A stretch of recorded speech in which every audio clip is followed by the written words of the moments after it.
Today, we are immersing ourselves in a cinematic phenomenon, one that really redefined the American success story and permanently altered the landscape of one of the country's oldest cities. We are looking at the 1976 independent sports drama, Rocky. Right, and almost everyone knows the plot, the underdog boxer. But for this exploration, we're deliberately leaving the story itself aside. Our focus is squarely on the actual history of how it was made, the almost impossible production constraints, and the monumental cultural artifacts it left behind. That's really the core of what we want to do here. We aren't here to retell a story you already know. Exactly. We want to synthesize the concrete data around the film's creation and its legacy. We're tracing the path of a project that, by all accounts, should have failed. A low-budget risk with a complete unknown in the lead role. And somehow it becomes a Best Picture winner, a global cultural icon, and today, a preserved piece of American history. So our objective is to give you a true shortcut to being well-informed about the history and influence of Rocky. Let's start with the origin. The story of how this film was born it's often told with this hint of mythology, but the reality of the timeline is so fast, it almost defies belief. It really does. Let's start right at the beginning. The sheer speed of its creation. The source material confirms that Sylvester Stallone wrote the screenplay for Rocky in just 3.5 days. 3.5 days, March of 1975. That's not just fast. It suggests this state of manic focus, maybe born of desperation. No, it absolutely was. You have to consider where Stallone was at that time. He was a struggling actor with very, very little to his name. And this burst of creativity was fueled by a real-life event, wasn't it? A specific sporting event that gave him the spark. It was. It all centered on the championship match that took place on March 24th, 1975, between Muhammad Ali and this incredibly unlikely contender, Chuck Wepner. And what was so compelling about Wepner? He wasn't supposed to be competitive with Ali at all, right? Not in the slightest. Wepner was a journeyman boxer. His nickname was the Bayonne Bleeder. He was essentially a human heavy bag against a titan like Ali. But he shocked everyone. Wepner went 15 rounds at the heavyweight champion. He even knocked Ali down at one point. Ali claimed it was a trip, I think. He did. And Ali eventually got a TKO in the final seconds of that 15th round. But the crucial thing wasn't that Wepner won. It was that he lasted. He went the distance. He demonstrated this unexpected, almost heroic level of endurance and heart. He defied every prediction. And that feeling, that unexpected moment of glory and sheer staying power, that was the emotional trigger for Stallone. But here's where the lines get a little blurry, legally and artistically. While that fight gave him the motivation, the sources are quick to point out that Stallone has always publicly denied that Wepner was the direct inspiration for Rocky Balboa. Precisely. He often referenced other figures. He cited the tireless spirit of Rocky Marciano, which, provided the name. And the drive. And the drive. He also drew inspiration from Joe Frazier's grit, and specifically from Rocky Graziano's autobiography, Somebody Up There Likes Me. So he was trying to create a composite character. He was. And this denial, it probably served a dual purpose, expanding the character's depth and distancing the project from just one single real-life person. But the legal system, it focused on the similarity to Wepner's story. And that's where the lawsuit comes in. Wepner clearly felt his story had been used. He did. The suit was specifically because Wepner felt his life story. The narrative of the Bayonne Bleeder who almost went the distance with Ali was recognizable enough to be a breach of his personal rights. And that dragged on for years. It did, but Stallone eventually settled with Wepner for an undisclosed amount, and the very existence of that lawsuit confirms that, regardless of Stallone's other influences, the audience and Wepner himself recognized that core story instantly. Okay, so we have the script written at lightning speed. The next hurdle was a huge one, convincing a major studio, United Artists, to make a movie starring a nobody. This became a real battle for creative control. And it ended up defining the entire film. United Artists saw the script's potential right away. The material was strong, it was compelling, it was exactly the kind of uplifting drama they thought would sell. But, as was common, they wanted a bankable star to reduce the financial risk. The sources are clear. Their list included Robert Redford, Ryan O'Neal, Burt Reynolds, James Cameron, all huge names. Yeah. Any one of them would have guaranteed a big opening weekend. And yet, Stallone issued an ultimatum. which, when you look back, seems almost crazy given his financial situation. He and his agents flatly rejected a six-figure deal for the script rights alone. A life-changing amount of money at the time. And he insisted, non-negotiably, that he had to star as the title character. It was an incredible gamble, but it was also a moment of a profound creative integrity. I mean, we're talking about a guy who reportedly had less than $100 in the bank. He'd recently sold his dog because he couldn't afford to feed it. And he turned down six figures? Because he knew the story was tied to him. And that insistence is what led to the compromise on the budget. Right, which brings us to the financial framework. The producers, Irwin Winkler and Robert Chartoff, they agreed to Stallone's terms because they had a special clause in their contract. It allowed them to greenlight projects on their own as long as the budget was kept under a very, very strict cap. And that budget cap was both a blessing and a curse. The total production budget was kept extremely low. We're talking under $1.1 million. Specifically, $1,075,000 for production, plus another $100,000 in producer fees.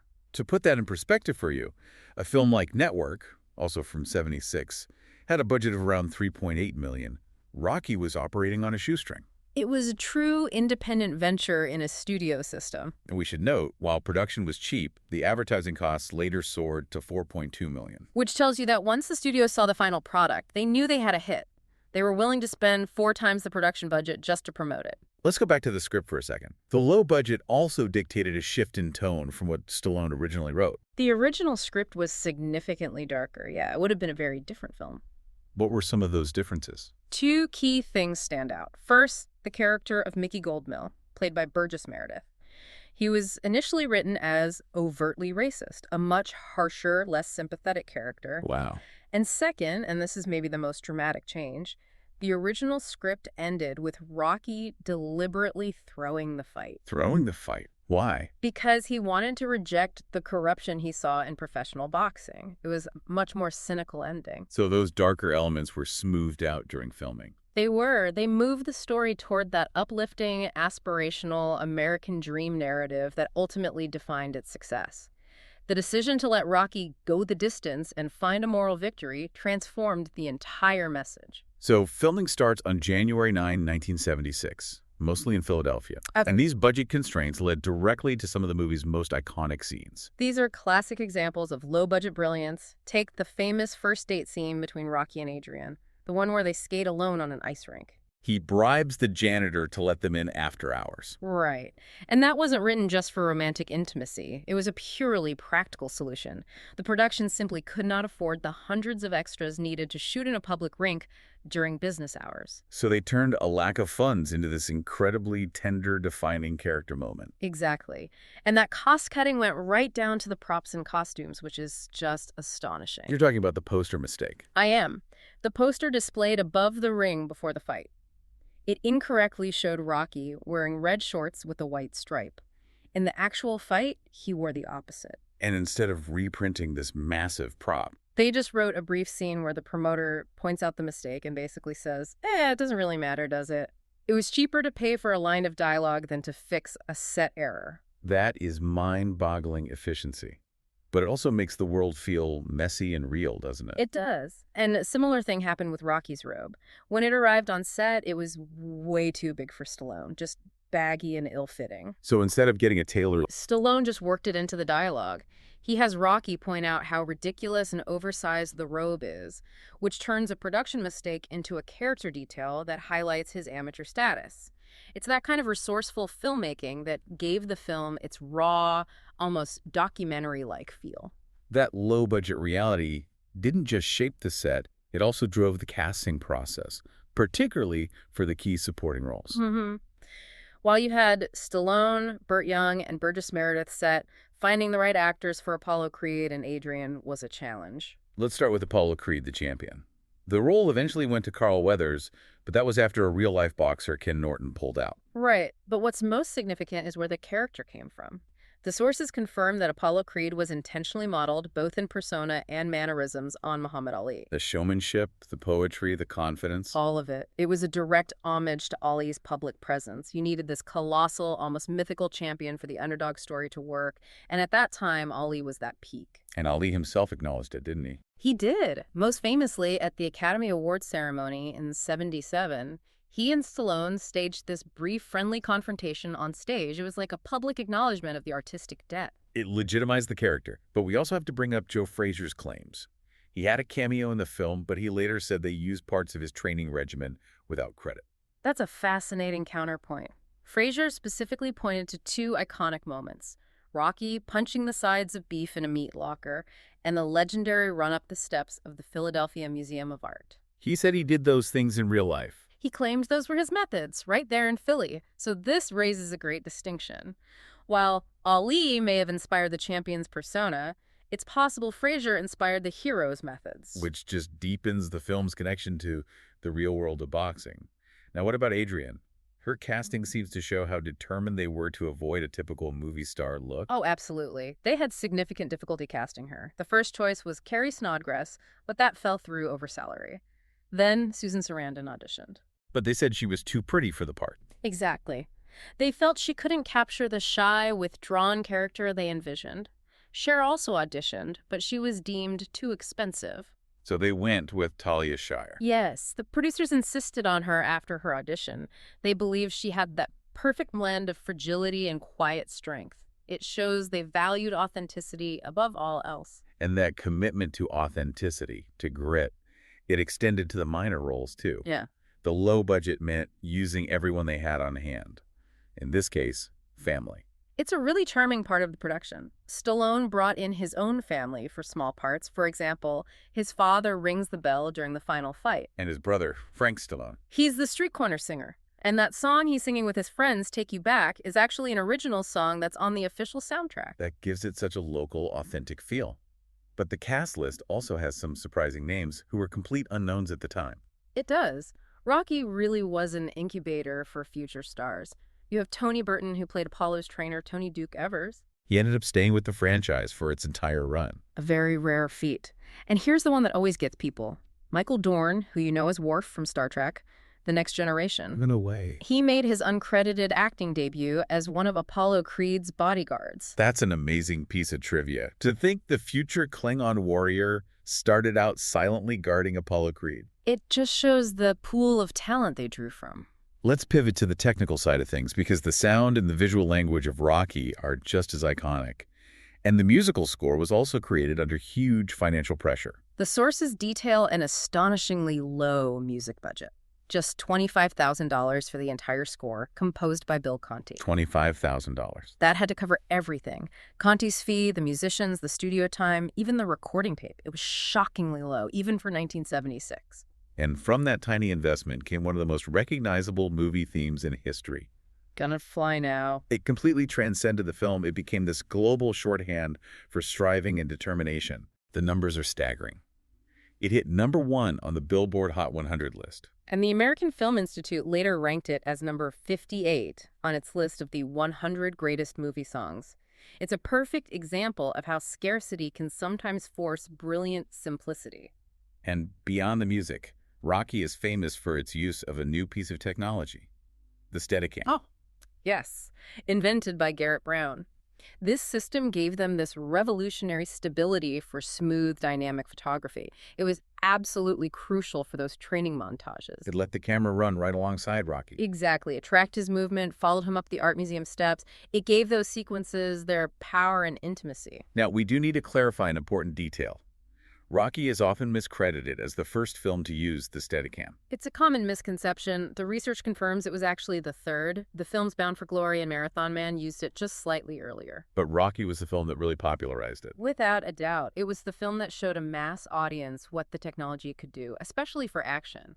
It really established the visual template for modern sports films. So let's move from the challenging production to the astounding result. The financial success of Rocky wasn't just good. It was revolutionary. The numbers are genuinely shocking. On that sub-$1.1 million budget, the film went on to gross $225 million worldwide. Which is a return on investment of over 11,000%. I mean, that's just an unheard of multiplier. It instantly transformed the careers of everyone involved, especially Stallone. And its domestic performance was just as strong. It was a powerhouse. Rocky was the highest grossing film released in 1976 in the U.S. and Canada, and its run was so long that in 1977 it finished as the second highest grossing film of the year. Second only to Star Wars. To hold its own against an absolute behemoth like Star Wars really speaks to its deep audience connection. And to put that into a modern context for you, with inflation adjustments, Rocky earned well over $500 million in North America alone. That kind of success, from $1 million seed, basically popularized and codified the American dream narrative for the sports film genre. Now, that kind of financial success often creates a split among critics. And while the public adored the film, the critical reception wasn't universal. That tension is fascinating. On one hand, you had powerful champions like Roger Ebert. He gave it a perfect 4 stars and even compared Stallone to the young Marlon Brando. High praise. But the film had significant detractors who challenged its sentimentality and, more importantly, its morality. Vincent Canby at the New York Times was one. He dismissed it as pure 30s make-believe. But the most important critique came from Andrew Sarris, who took on the common comparison of Rocky to the work of Frank Capra. What was his argument there? Sarris argued that real Capra films always had this deeper sense of despair beneath the optimism. He felt Rocky lacked that critical edge. He specifically said the film teeters on the edge of sentimentalizing gangsters. Because of Rocky's work as a lone shark enforcer. Exactly. It's a profound critique. It suggests the uplifting message is complicated by its casual acceptance of organized crime. And yet, despite that critical division, the awards haul was undeniable. 10 Academy Award nominations. And 3 major wins, including the big one, Best Picture. It also won Best Director for John G. Avildsen and Best Film Editing. It also won the Directors Guild of America Award and the Golden Globe for Best Motion Picture. That cross-industry acclaim cemented its status as an instant classic, and its critical ranking has only improved over time. The American Film Institute ranked it as the 2nd best sports film of all time. Second only to Raging Bull. Which confirms its institutional significance. Let's move to the most tangible, permanent piece of Rocky's legacy. I'm talking about the Philadelphia Museum of Art and the steps that are now forever linked to the character. The front steps of that museum immediately became known worldwide as the Rocky Steps. It's one of the most recognized cultural icons to come out of 70s cinema. People go there not for the art inside, but to reenact that training montage. And then there's the statue, the bronze statue that Stallone commissioned for the filming of Rocky III in 1982. Which created a whole new layer of controversy. It did. Its initial placement on top of the steps sparked this very public debate in Philadelphia about public art.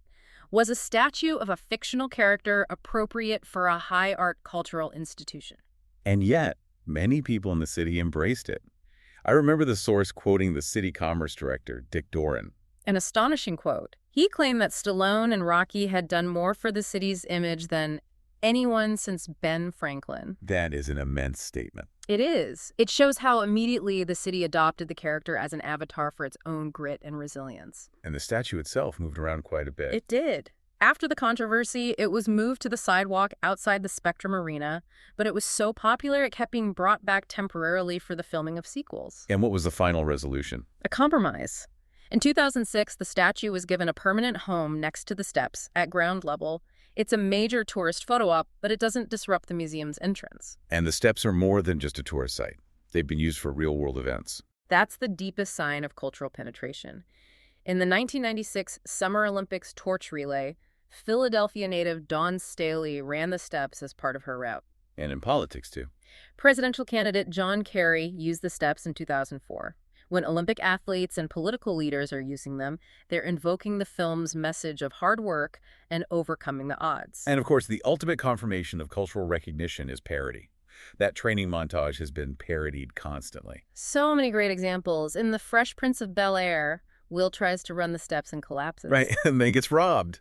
A comedic inversion of the moment. And you see it in films like The Nutty Professor and You Don't Mess with the Zohan. It's a template for triumphant training. The final piece of this legacy is just the sheer longevity of the franchise and its archival status. Right. This wasn't a one-off hit. It launched a franchise that has spanned nearly 5 decades, 8 sequels and spin-offs in the original series, running all the way through Rocky Balboa. And then the spin-off series, starting with Creed. Which marked a major shift. The sources note that Stallone didn't appear in the latest film, Creed III. It was a passing of the torch to a new generation. And the story has migrated far beyond the screen. Yes, there was a novelization, various video games, and even a theatrical musical. Rocky the Musical premiered in Germany in 2012 and then opened on Broadway. The fact that the core story could translate to a musical format really confirms its universal strength. And finally, the institutional preservation. The National Museum of American History holds key artifacts from the films: the red satin robe, the black fedora, gloves from the sequels.